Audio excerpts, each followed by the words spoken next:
Bienvenue dans Ostéo de demain. Aujourd'hui, on va parler de l'installation, de ce qui se passe une fois qu'on a le diplôme, et plus largement installation, remplacement, assistanat.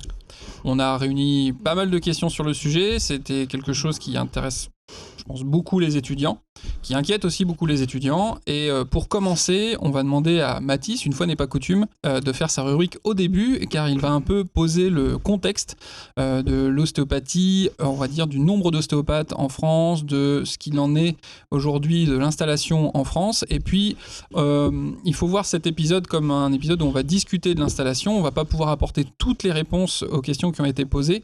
On essaiera de faire de différentes capsules un peu plus didactiques sur les différentes étapes de l'installation. Là, aujourd'hui, on va faire un retour d'expérience, commencer à répondre aux questions. Et ensuite, on ira encore un petit peu plus loin. Donc, il y a Mathis qui est là aujourd'hui, qui va nous faire donc le topo. Et ensuite, on fera une forme de retour d'expérience.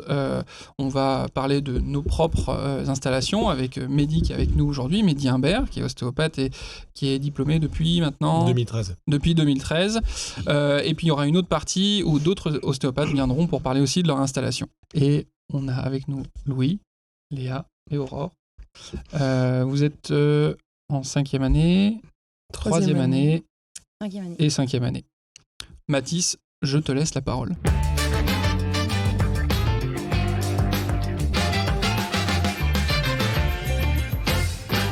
Alors, petite anecdote avant 2013, du coup, moi je passais mon bac cette année-là. Allez, le coup de vieux direct, allez. Merci. Alors, on va changer un petit peu là, on va commencer par une petite devinette, ça va se jouer à la rapidité. Est-ce que vous êtes prêts ? Évidemment. Top, je suis l'étude des populations visant à connaître leur effectif, leur composition, leur évolution future, etc. Notamment en utilisant les informations statistiques fournies par les recensements, l'état civil ou d'autres moyens. Démographie ? Oui, tout à fait. Démographie. Bravo Louis. Bravo. Voilà. Je gagne quoi ? Camolox. Je gagne quoi ? Eh bien, tu as gagné le droit d'avoir la réponse en premier et on va parler effectivement de démographie. Yes, merci. L'ostéopathie en France, c'est un peu comme Tokyo au Japon. Je sais pas si vous voyez l'idée, mais c'est que ça fait rêver, mais bordel, qu'est-ce que c'est surchargé, c'est blindé. En tout cas, c'est le message qui est transmis par pas mal d'associations socio-professionnelles depuis quand même un bon bout de temps. Ouais. Et on va regarder un petit peu les chiffres aujourd'hui. Qu'est-ce que ça donne ? C'est un peu le discours en tout cas, moi j'ai eu pendant mes études. Il y en a beaucoup. Et c'est celui qu'on a encore aujourd'hui, et donc qui se répète d'année en année. On va commencer par la base déjà, les étudiants. En France, il y a entre 10 et 11 000 étudiants à peu près à la FEDEO. Il y a les associations qu'on regroupe. On peut en représenter directement un peu plus de la moitié. 10, 11 000, on peut arrondir entre 9 et 11 000, quelque chose comme ça. Comme ça, on colle à peu près sur les frais de scolarité. En même temps, on est... Ah. Non, je déconne, c'est mon compte en banque qui pleure. Autour de 10 000 étudiants à peu près, donc répartis dans 31 écoles. La situation, depuis la dernière fois, n'a pas trop changé. Alors après, ça dépend un peu de quand sera publié l'épisode, mais pour l'instant, en tout cas, la situation des écoles n'a pas changé. Il y en a toujours 31 qui sont ouvertes. Donc 10 000 étudiants à peu près, répartis en 5 promotions, avec quand même un nombre qui diminue d'année en année, et ce qui fait que, en termes de nouveaux diplômés, ça fait à peu près 1500 nouveaux diplômés par an en ostéopathie exclusive, plus 5 à 600 qui sont en formation continue, très grande majorité qui sont kinésithérapeutes de base, mais aussi des médecins. On salue encore les 2 audioprothésistes ostéopathes qu'on citait dans le premier épisode, Effectivement. qui sont toujours là, visiblement. C'est le constat qui est dressé par le registre des ostéopathes de France, qui publie chaque année du coup un dossier sur la démographie. Et donc le constat 2022 s'appelle « Toujours plus d'ostéopathes !» et relate donc le fait qu'il y ait environ 37 000 porteurs de titres en France, sachant que, à titre de comparaison, en 2010, il y en avait environ 11 000. Sur les 37 000, il y en a 2 tiers environ qui sont exclusifs, autour de 24-25 000, et un tiers des autres, donc comme je le disais juste avant, qui sont principalement kinés. La densité moyenne répartie sur toute la France, elle est descendue sous la barre des 2000 habitants par ostéopathe, même en dessous des 1900 l'année dernière, il me semble. Et c'est une barre plutôt symbolique en général qui a été mise en avant justement quand elle a été passée. Comme quoi le fait justement, pour appuyer le fait qu'il y ait beaucoup trop d'ostéopathes. On a d'ailleurs la barre la plus faible du monde. Mais on y reviendra. Cela dit, cette barre, donc, c'est une moyenne qui est nationale et il y a des disparités assez immenses entre les différents territoires. Là, je me base sur le site ostéopathe.pro développé du coup par Clément Sévère et Conrad Florco. qui est très pratique. On en a déjà parlé dans la 2e émission. Si on prend par exemple l'exemple des Pays de la Loire, s'il y a environ 2000 ostéopathes par habitant, donc on est à peu près dans la moyenne nationale. Si on prend la Normandie, il y a à peu près 3800 habitants par ostéopathe, donc on est quand même au-dessus. Et dans la région PACA, petit pronostic, éventuellement. Il y a beaucoup d'ostéos là. Par habitant. 600, c'est un peu bas. Non, 1500 plutôt, à peu près. 1500 habitants par ostéopathe, mais il y a beaucoup plus en termes de ratio. On peut zoomer encore plus, et dans les Pays de la Loire, en Loire-Atlantique, on est à peu près autour de 1600 habitants par ostéopathe. En Mayenne, plutôt 3300, donc un peu au-dessus. En Vendée, on est autour des 2000, donc dans la moyenne de la moyenne de la moyenne. Mais en même temps, si on rezoome encore plus, au bout du bout, autour de Nantes, il y a environ 1500 habitants par ostéopathe, mais autour de Fontenay-le-Comte, Mayenne, la Mayenne loin, La Vendée. autour de la Vendée, pardon. Ouais, non, t'as raison. Ouais. La Vendée profonde, la Vendée plate, on est plutôt autour de 4500 habitants par ostéopathe, et même très largement autour de la zone de Fontenay-le-Comte. Donc il y a quand même des disparités assez immenses entre les différents territoires. Donc je ne sais pas comment ça va se finir, mais par rapport à nos performances aux Jeux Olympiques en ostéopathie, on est quand même les premiers mondiaux. On a quasiment autant d'ostéopathes que le reste du monde réuni. Bon, peut-être pas quand même, mais on est quand même assez performant là-dedans. Ces données-là, elles proviennent du fichier ADELI, qui est du coup un numéro que les ostéopathes doivent obtenir pour pouvoir exercer.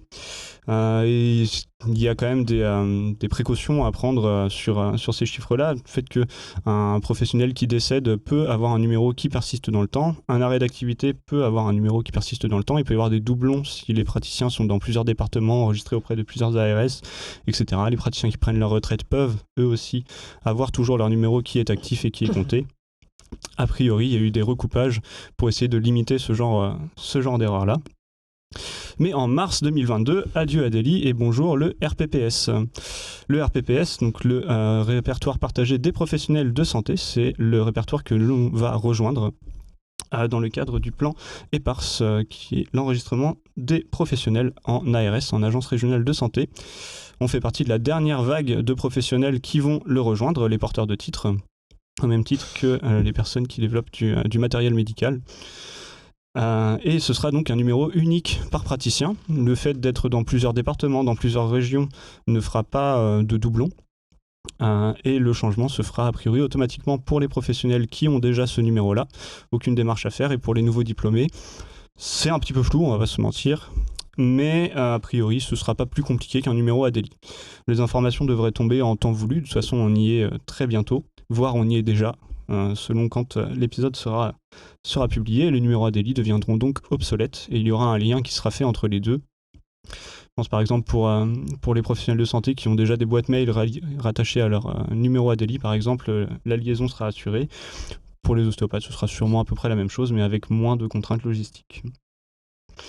Donc la transition, elle reste plutôt floue, ça présage quand même de quelque chose de plutôt positif, je pense, pour les ostéopathes, le fait qu'on s'intègre dans un système de santé un petit peu plus global, alors qu'on reste tout de même ostéopathe exclusif. Une autre partie qui est un peu floue, c'est que, a priori, avec un numéro RPPS, on peut demander une carte de professionnel de santé, la CPS, et il y a beaucoup de moments dans les documentations autour de ce numéro RPPS qui parlent juste de professionnels de santé, sachant qu'il y a beaucoup de professionnels non professionnels de santé comme inscrits au livre de la santé publique, qui sont concernés par ce numéro-là. Donc, est-ce qu'on y aura le droit, est-ce qu'on n'y aura pas le droit? On le saura certainement bientôt. Et le fait d'avoir cette carte de professionnel de santé, est-ce qu'on pourra accéder aux mails sécurisés pour pouvoir échanger des données de santé sur les patients avec d'autres praticiens ou ce genre de choses? Ça fait aussi partie des choses qui restent un petit peu à éclaircir. Mais en tout cas, ça devrait pouvoir nous ouvrir des portes et faciliter d'autant plus la communication avec les autres professionnels de santé. Sachant que le passage à ce RPPS se fera toujours auprès des ARS comme la demande du numéro ADELI avant. D'où le fait que cette transition sera certainement plutôt simple quand même dans les faits. Par rapport à l'installation, je reviens un petit peu sur la FEDEO. On va encore publier cette année le guide de l'installation, justement à destination des étudiants en dernière année, qui récapitule les démarches qui vont être à faire. Donc il y aura cette mise à jour-là à faire puisque les derniers dossiers qui ont été publiés concernaient les numéros ADELI. et un point sur les différents régimes fiscaux, ce genre de choses, des astuces sur comment s'installer, les avantages et inconvénients des différents types de statuts, que ce soit du remplacement, de l'assistanat, de la collaboration, les contrats, etc. Sachant qu'il y a aussi le mois de l'installation qui est proposé par la FEDEO avec des webinaires sur les différentes parties de l'installation. Alors il y en a sûrement une bonne partie qui sera passée au moment de la publication de cet épisode, mais il y en a qui sont en replay sur Internet. Donc vous pouvez suivre la FEDEO sur les réseaux pour retrouver tout ça. Donc tout ça le guide de l'installation, lui, va sortir d'ici peu. En général, il sort vers mars-avril à peu près. Donc le temps qu'il sorte, si jamais c'est pas encore le cas, c'est encore le moment de réfléchir justement à son projet, de quoi faire, comment le faire, où s'installer. Et par exemple, vous pouvez aller au Japon où il y a une centaine d'ostéopathes pour environ 125 millions d'habitants.